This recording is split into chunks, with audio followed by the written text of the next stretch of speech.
Eder. Mech. Pallister.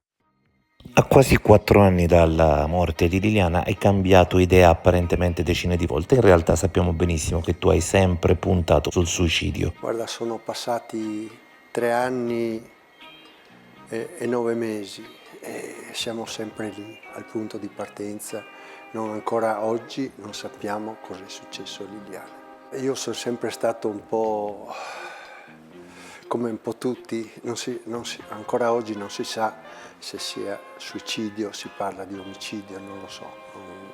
Però guarda, da come sono andate le cose, dalle cose che sono state trovate a casa, dei documenti, dei portafogli, delle sue cose, tutto fa pensare a questo. Adesso io spero che queste nuove indagini, questa nuova perizia medico-legale che noi abbiamo chiesto, un'ulteriore cosa. Da una parte si parla del dottor Constantinides che dice determinate cose, poi abbiamo la Cattaneo, dottoressa Cattaneo che dice non si riesce a capire niente ancora, non c'è una risposta chiara. Finora io non ho sentito nessuno che mi dica chiaramente cosa è successo a Liliana. Nessuno. Tutti questi anni sono state dette talmente tante cose che...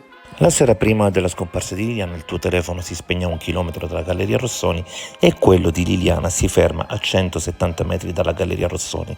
Quindi tu sei passato la sera prima dalla Galleria Rossoni. Guarda, questa è una cosa che comunque non saprei darti una risposta su questo, non posso saperlo. Parliamo di 3 anni e tanto fa. Pensaci bene che questa è una cosa che ha tirato fuori Eder, quindi sarebbe importante. Tu non ti ricordi se è finita la cena dagli amici rumeni, vestito tutto carino, sei sceso e sei andato alla Galleria Rossoni dove c'era la degustazione di vini, non ricordi? Assolutamente non posso darti una risposta chiara su questo, perché io questa cosa qua la facevo ogni settimana, quasi ogni giorno facevo queste cose qua. E ogni giorno cambiavo magari percorso, quello o quell'altro. In realtà tu da queste pescherie passavi generalmente una volta ogni 2 settimane. Pensaci bene. Non credo assolutamente, non posso, posso dirti che quella... Sebastiano, tu sei diventato famoso per la capacità di dire 2 cose diverse nel giro di 5 secondi. Puoi regalarci una di queste perle anche ora? Tu dici la sera prima. E certo, cosa dovrei dire nel 1980? Posso escludere che io sono andato la sera prima. Vediamo adesso se riesci a regalarci il record, un ulteriore cambio di idea in 10 secondi. Non posso ricordarmi esattamente le cose, però quella volta lì eravamo andati, mi ricordo, in sauna in Slovenia, dopodiché siamo andati a casa e i Zoicas ci hanno chiamato, se andiamo a cena qua e là, e dopo siamo stati là. Galleria Rossoni. Galleria Rossoni. Galleria Rossini. Come? Galleria Rossoni. Galleria Rossoni. Galleria Rossini. Come? Galleria Rossoni. Galleria Rossoni. Galleria Rossini. Sebastiano, adesso parlami del 14, vediamo se hai studiato un minimo. Adesso ricostruire, io devo ancora rispondere a cosa ho fatto quel giorno lì. Tu adesso mi dici che giro hai fatto quel giorno la consegna dei coltelli? No, non te lo so dire. E il fogliettino con le pescherie che fine ha fatto? E perché devo rispondere? Perché devo rispondere su queste cose qua? Hai sempre dei bellissimi cappelli. Cosa vuol dire questo? Se vai a guardare il web, addio. Beh, addio soprattutto a te, perché sul web c'è qualcuno che non sei riuscito in qualche modo a rigirare con i tuoi sistemini carini. Avevi tanti amici, adesso se ne sono andati tutti. Tutte queste persone, abbiamo festeggiato tutto quanto, i grandi amici qua e là, e dopo? Ed adesso questi discoli si sono dileguati e ti hanno lasciato solo. Certo. Però c'era il caro Pier Giorgio, tuo figlio, tu eri orgoglioso di lui, tra l'altro lui aveva pure una compagna, dopo la fine di Liliana anche la compagna sembrerebbe averlo lasciato, per cui avreste potuto creare un nuovo sodalizio e dividere la solitudine. Questo è veramente è una cosa giusta, anche oggi pensavo, guarda, con molta tristezza, molto dolore. Io mio figlio non lo vedo da 2 anni. Io ho telefonato parecchie volte e non mi risponde.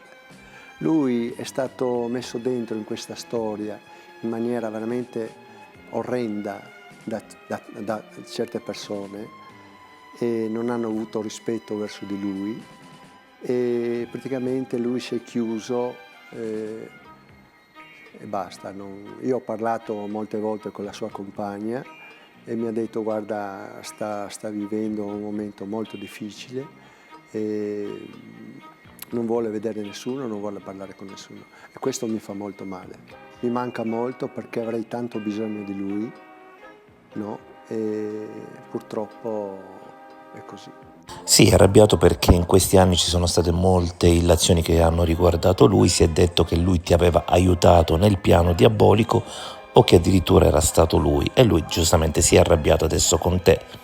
A proposito di Pier Giorgio si è sempre detto che il 14 fosse fuori da Trieste, ma in realtà adesso so ufficialmente che la sua posizione del 14 non è mai stata verificata, quindi dove fosse Pier Giorgio il 14 ufficialmente non si sa. Questo avviso di garanzia per me è stato uno shock veramente molto forte, anche perché ti dico tutto quello accusato di essere l'assassino della moglie e tutto il resto è veramente dirompente, perché io ti dico dentro sono sereno, non ho niente a che fare con quello che è successo a Liliana, assolutamente. Lui è stato accusato di essere il complice, capisci? Cioè non è una cosa da poco. Io so che prima o poi, quando io spero tutta questa storia finirà, probabilmente ci ritroveremo. Ah, quindi siete già d'accordo che una volta passata la bufera giudiziaria potrete tornare insieme a vivere felici? Probabilmente ci ritroveremo. Una volta che sai che il GIP non archivierà l'indagine, per festeggiare resetti, cancelli, formati la memoria della GoPro, la memory card. Questo è un caso, io ti dico, cerchiamo di chiarire le cose. Io come fotoreporter usavo queste schede sia per le macchine fotografiche sia per la GoPro. Ne avevo una decina, forse anche più, adesso non lo so quante. Perciò tante volte prendevo quella della GoPro, la mettevo nella macchina fotografica e viceversa una cosa. Io prima di fare foto con le macchine fotografiche formatto sempre le microSIM, perché è pericoloso anche, no? Cioè puoi lasciare delle tracce dentro che possono dare dei problemi. Qualsiasi fotografo, quando metti dentro una memoria nella macchina fotografica, formate. Adesso in conseguenza che io abbia preso una scheda vuota, l'abbiamo messo nella GoPro, questo è chiaro. È molto interessante il fatto che se una persona ha da temere per il contenuto di una memory card non la lascia in giro e non la formatta, perché la formattazione potrebbe anche esporre al pericolo recupero, anche se con la sovrascrizione questo è remoto. È più probabile che la esponga ad esempio a una fonte di calore o a qualcosa che la smagnetizzi. E infatti quando gli inquirenti fanno irruzione a casa di Sebastiano per requisire il materiale informatico c'è proprio una memory card compatibile con la GoPro che è smagnetizzata, cioè tutto il contenuto non è più leggibile. Cosa fanno gli inquirenti? Ovviamente avrebbero dovuto ritenere quell'elemento il primo e il più sospetto e invece, in quanto smagnetizzata, la lasciano lì. A Trieste tutti ti invidiavano l'egregio studio laboratorio di via Donadoni per la grandezza e per la profondità, tanto che si dice che il film Viaggio al centro della Terra 2 potrebbe essere presto girato proprio lì dentro. Guarda che gli inquirenti sono venuti lì decine di volte. Evidentemente questo elemento forse non è stato preso in considerazione. Diciamo, finito il mio lavoro, le consegne, vado in studio.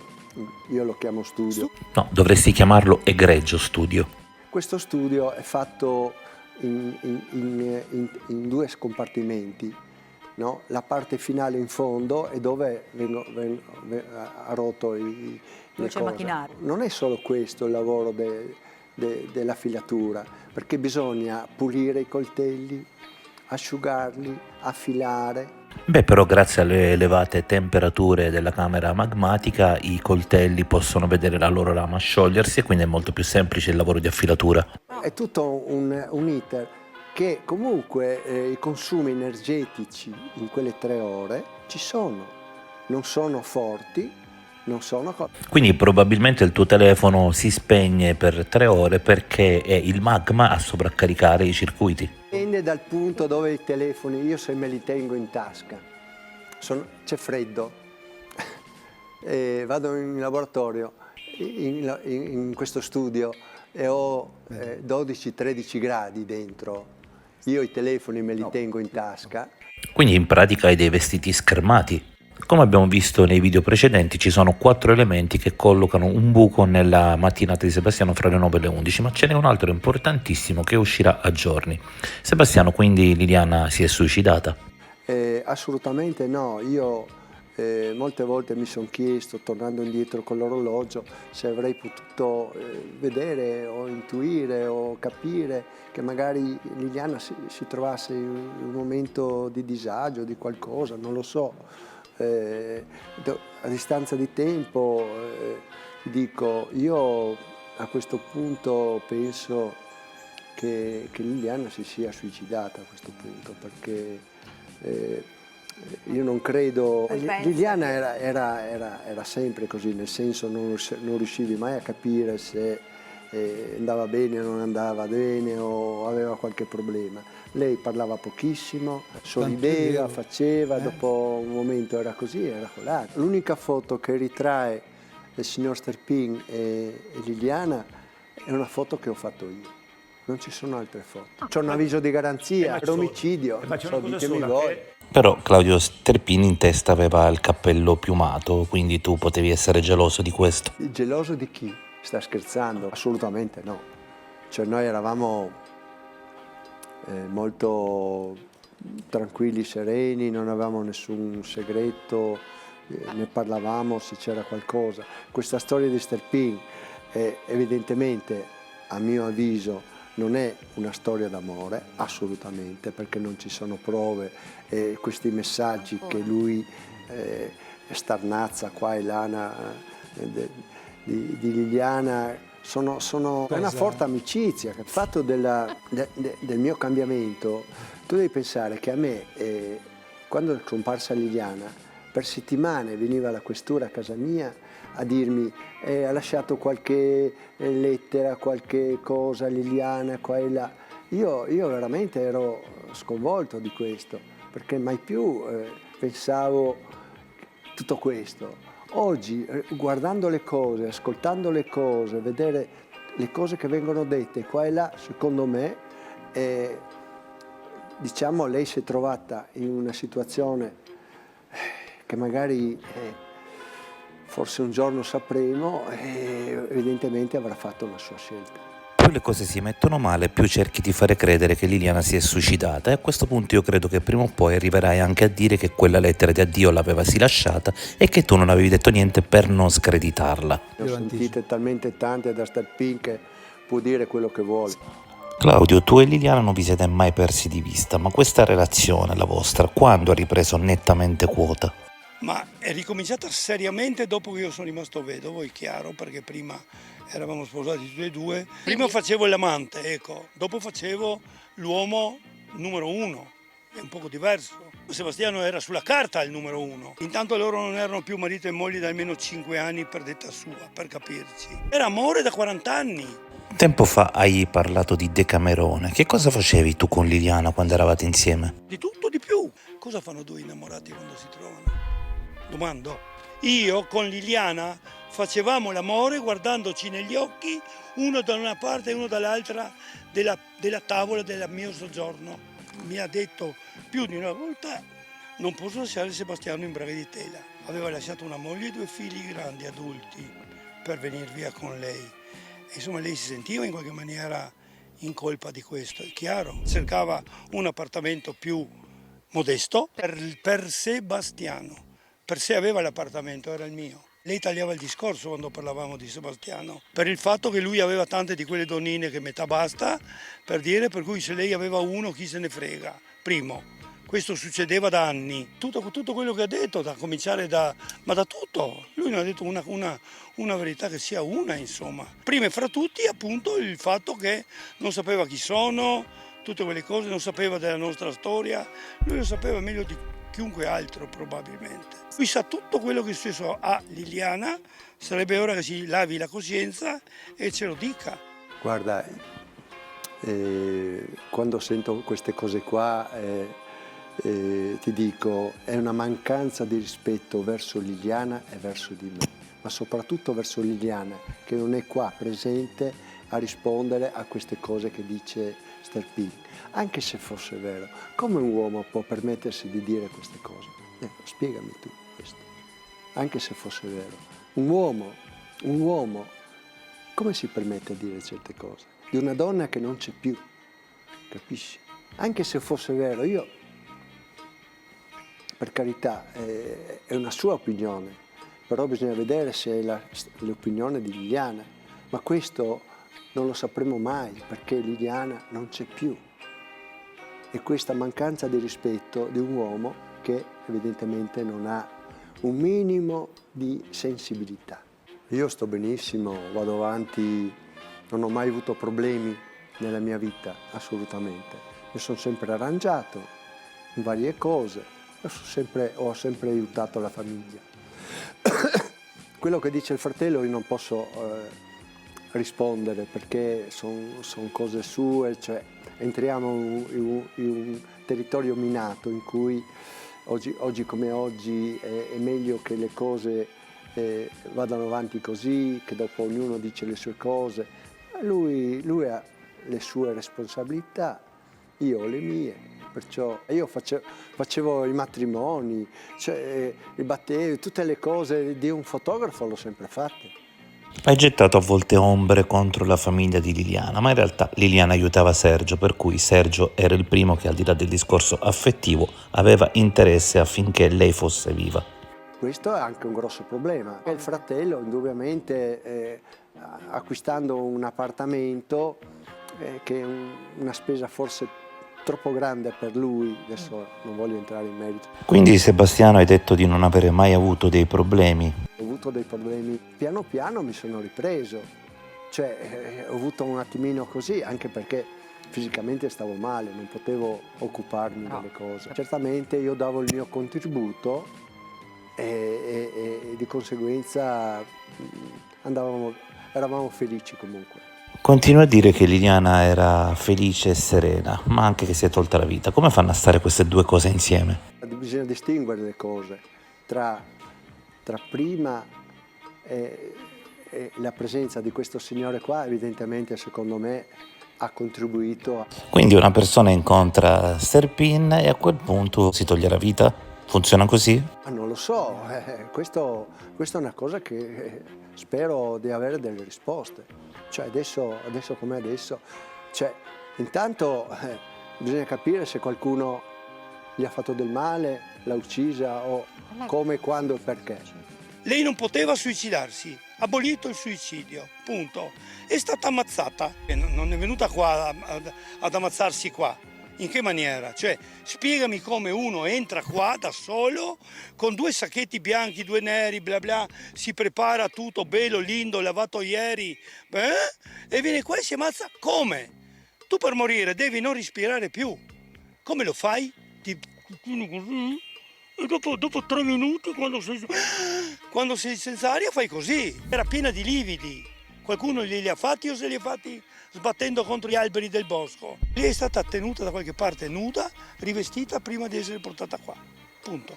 Questo è. La domenica dopo era il 40° anniversario della nostra prima unione. Andava via da casa e non tornava più.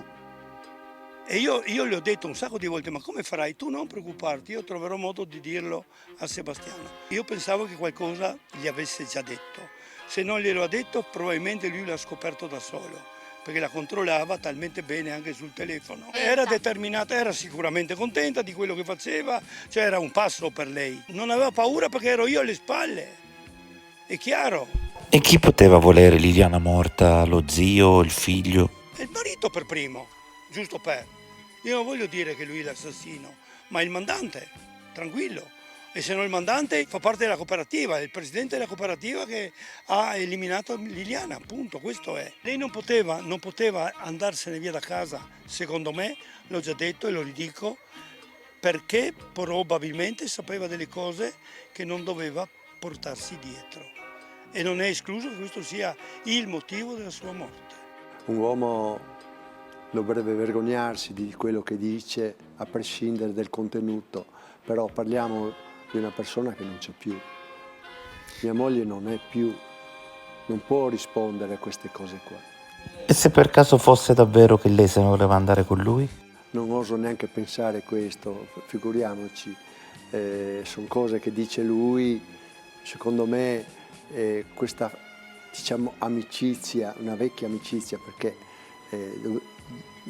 dobbiamo dire che il signor Sterpin era presidente del marathon, dove Liliana faceva le maratone, faceva la 100 km, faceva le 24 ore, era un atleta molto forte e loro si sono conosciuti là, in quel contesto. Di conseguenza è rimasta sempre affezionata a questa persona, che poi questo Sterpin abbia interpretato determinate cose a modo suo e si sia fatto dentro di lui delle idee che sono completamente sue, una cosa che mi ha molto ferito. Gli è stata fatta una domanda durante una trasmissione, gli ho detto: ma signor Sterpin, lei è stato operato la prostata qua, là, una cosa l'altra, qua e là.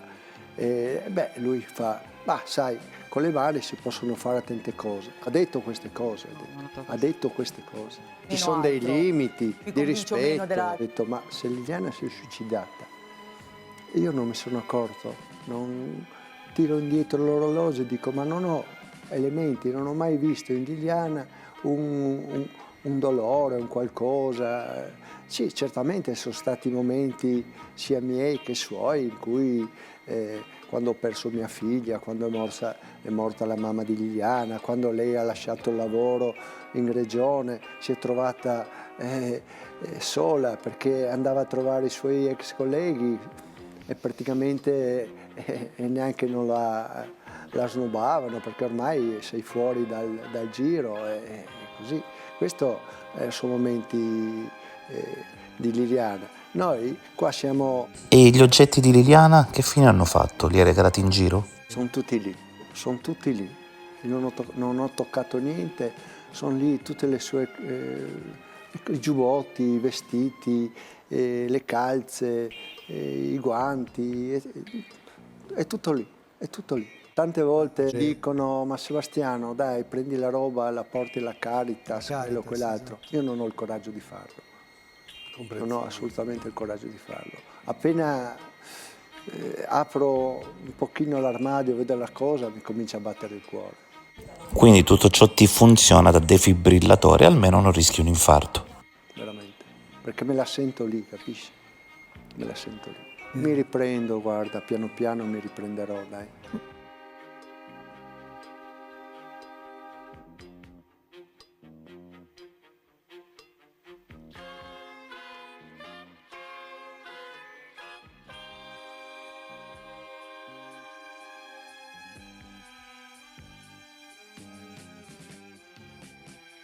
Quando sono venuto a casa io, anzi non ho notato, ho mangiato qualcosa che ho cucinato in fretta e ho sentito trillare il telefono,